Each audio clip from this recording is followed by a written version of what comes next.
Podemos afirmar, sin lugar a dudas, que el resultado de la comparecencia del consejero de Presidencia no es en absoluto sorprendente, sino más bien lo contrario.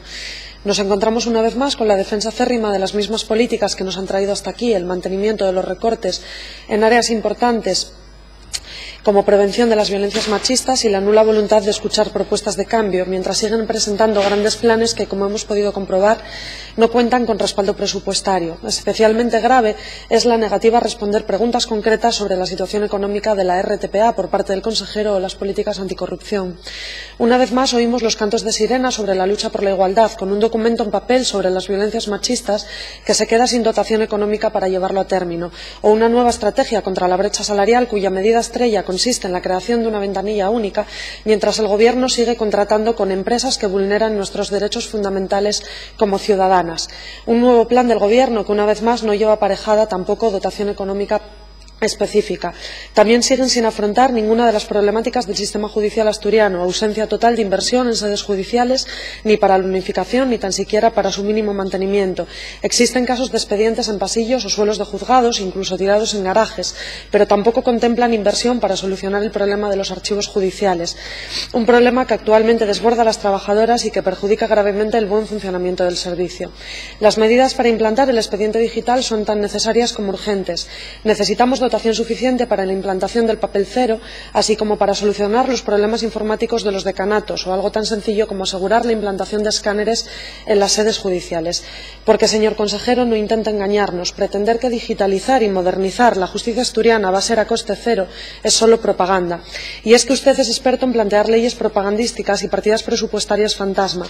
Lleva 5 años prometiendo una ley de transparencia que aún no se ha atrevido a presentar en el Parlamento. El año pasado prometió 200.000 euros para esta misma oficina de transparencia y buen gobierno, que ahora vuelve a prometer. Entonces iba a surgir de una ley que aún no existía, y ahora vuelve a hablar de las bondades de un proyecto que a día de hoy no cuenta con apoyos para sacar adelante y que además dilata innecesariamente. Se lo hemos dicho en más ocasiones, no va a haber más chiringuitos dependientes del gobierno usados para tapar la corrupción propia y ocultar las denuncias de los funcionarios honestos.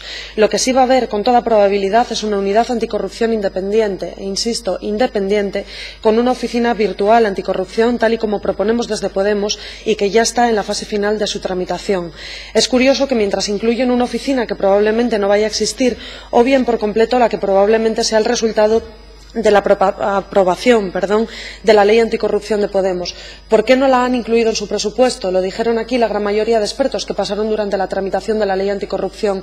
Los costes causados por la corrupción bajarían a la mitad y los tiempos de detección de los casos de corrupción se reducirían en un 50%. Recuerde que el Musel tardó 10 años en ser juzgado y el Marea 8 años en ser detectado. ¿Por qué se niega a afrontar el problema? Eso también debería explicarlo sus comparecencias. ¿Cuál es la relación entre las prácticas corruptas, su negativa a atajarlas y las consecuencias que tiene para el conjunto de los asturianos y asturianas a causa de la dilapidación fraudulenta de recursos que son de todas? Sobre la RTPA, ya lo he dicho al principio de mi intervención, es realmente sorprendente que usted no deje responder al director del ente, el señor Virgili.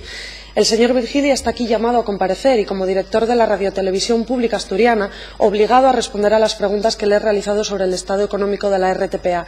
Le he preguntado sobre la deuda de las dos grandes empresas que se llevan casi la totalidad de los recursos públicos asignados y usted ha intentado bloquear que él mismo respondiera con la única intención de evadir las respuestas sobre la deuda de Cebra y Asturmedia y los motivos de adjudicaciones de contratos a dedo por valor de 1,5 millones de euros. Y esto sucede porque se continúa con la externalización de servicios con adjudicaciones a empresas cuyo volumen de deuda es descomunal. Casi 4 millones de euros es la deuda de las dos principales beneficiarias de contratos públicos, Cebra y Asturmedia. Los contratos a dedo y la falta de transparencia han sido y siguen siendo la tónica. Asturmedia se lleva más de 1,5 millones de euros al año sin convocatoria pública, tal y como ha confirmado el director de la RTPA. Estamos hablando de las mismas empresas que ellas dos solas consumen cerca del 90% de los recursos del presupuesto total de la RTPA. Pero no es todo, también siguen externalizando servicios estructurales como el Departamento de Control Central y Continuidad, el mantenimiento informático y de sistemas o gran parte de los servicios informativos. Algunos de estos contratos han traído problemas evidentes de precariedad y conflictos laborales, como por ejemplo el caso del conflicto que hubo a principios de año con la UTE de Videoreport y Factoría Plural, la adjudicataria de los servicios informativos, y donde es reconocida la precariedad laboral y la ausencia de medios adecuados para el desarrollo del trabajo, como por ejemplo falta de locales y equipos, o el caso de la empresa adjudicataria de Control Central, Continuidad y Mantenimiento, que tras despedir a un trabajador por ponerse en huelga fue condenada por vulneración de derechos fundamentales y, sin embargo, la RTPA sigue contratando con esta empresa. Sin embargo, a pesar de la existencia de problemas económicos de calado en la RTPA, vuelven a ampliar el personal directivo, incorporando a 3 nuevos directivos designados una vez más a dedo. Es decir, que hasta ahora ya había la sorprendente cantidad de 6 directivos y con los nuevos contratos habrá 9. 9 puestos directivos en una empresa que no llega a 140 trabajadores y que tiene casi 40 cargos intermedios.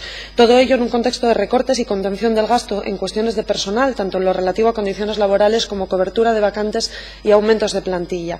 Una vez más, no es que no haya dinero, es que mientras unos tienen trabajos precarios, con contratas que les pagan el salario mínimo interprofesional por jornadas completas en la televisión pública asturiana, otros gozan de una fiesta con sueldos de 70.000 euros al año. Una fiesta que evidentemente está mal repartida. Falta de recursos para programación y para trabajadores, presupuesto ilimitado para directivos, una tónica a la que desgraciadamente estamos acostumbrados con los gobiernos de la generación Villa.